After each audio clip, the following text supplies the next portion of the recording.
Hi everyone. Let's use an InDesign template to set up the file we need to be able to print and make our mugs on the die sublimation press. So what I've provided for you is a 7 by about 3.5 inch template which we can use to attach our artwork or to print our artwork in preparation for making our mugs. Now, a couple things to point out. If you're looking at an actual mug, it's a cylindrical object, right? And so the surface area available to us to print is any of that rectangular area from one end of one handle to the other. And so that's basically flattened and stretched out here, represented by the rectangle here on our template. So anything you position on this page is going to be there available to print on the side of the mug, as long as it doesn't interfere with the handle on the side of our mugs. So there are a couple ways you can approach this. You can decide to put a piece of artwork on one side of the mug, which means that would show up on the left side of the mug, or if you would put it on the other side of the template, it would be positioned on the right side of the mug. Sometimes people like having artwork on just one side. Or you could also have the identical artwork on both sides, or even different. Maybe it's one thing on one side of the mug, one thing on another, or perhaps it's a piece of artwork that is continuous across the entire surface of the mug. So I'm going to show you both options. So let's say I want to have a piece of artwork on just one side of the mug. First step is going to be to create a picture box. So I need to select the rectangle frame. I want to select the one with the X in the middle. That's the one that contains pictures.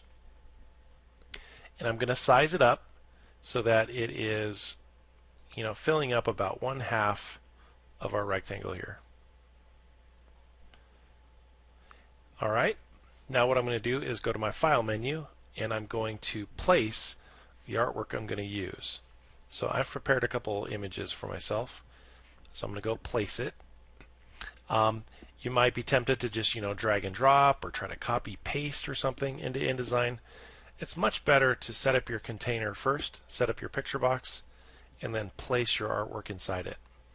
So I'm going to go ahead and do that, place, and I'm going to go locate my artwork now. Here we go. And I'm going to drop it in. Okay, looks like the artwork is just slightly bigger than my picture box. So what I'm going to do is go up to the Object menu, and under Object I can go to Fitting. This is where you can fit your artwork inside the existing picture box. You can do it either proportionally or just fit inside and it'll stretch.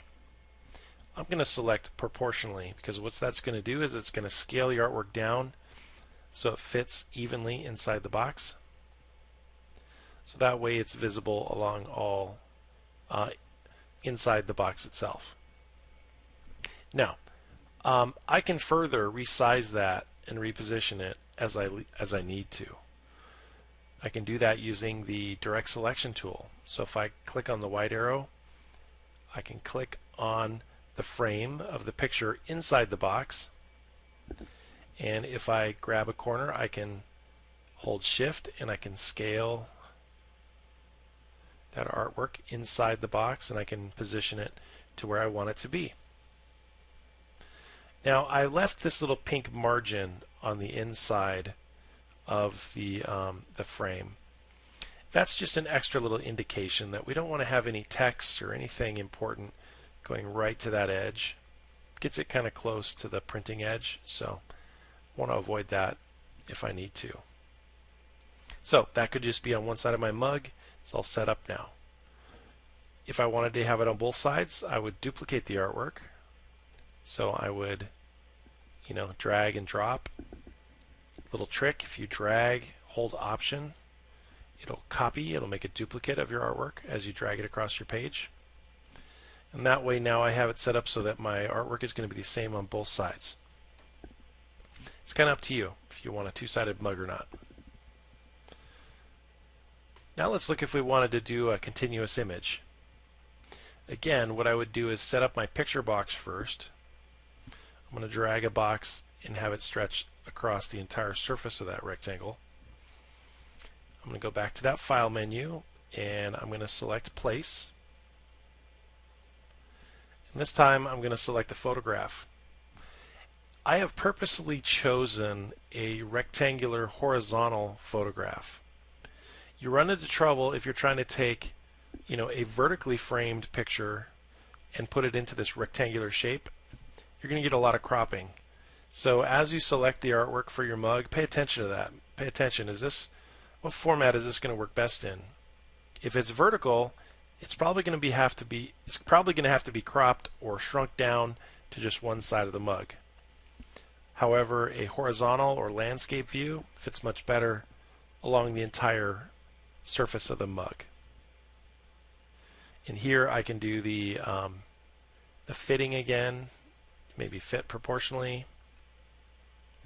And you can see this picture is not quite, widescreen. So I could scale it as needed if I wanted to stretch it out even more and try to position it within the box. Try to figure out how to align it so that I get the important stuff in the frame. What's nice about doing something like this is sometimes you want to have a full image on the side of your mug, and so by maximizing that space and stretching it out to fit the entire template is a good idea. So again, that's up to you guys. Depends on what artwork you're going to put on your mug. But if you position it thinking about whether it's going to be on the left or the right or in the middle, that's for you to determine. Last but not least, we're going to make a PDF file. So once it's ready and you're happy with your template, all you got to do is go up to the File menu again, and we're going to use Adobe PDF Presets, and we're going to use High Quality Print. And that's going to make the printer page that we can use to create our dye sublimation transfer sheet eventually when we get to the printing process. If you use high quality print, that's going to be good enough settings for your image quality, so you can stick with the defaults and just save, rename it, and get ready to use it. Alrighty, so that's a quick little foray into how to make a mug. See you later.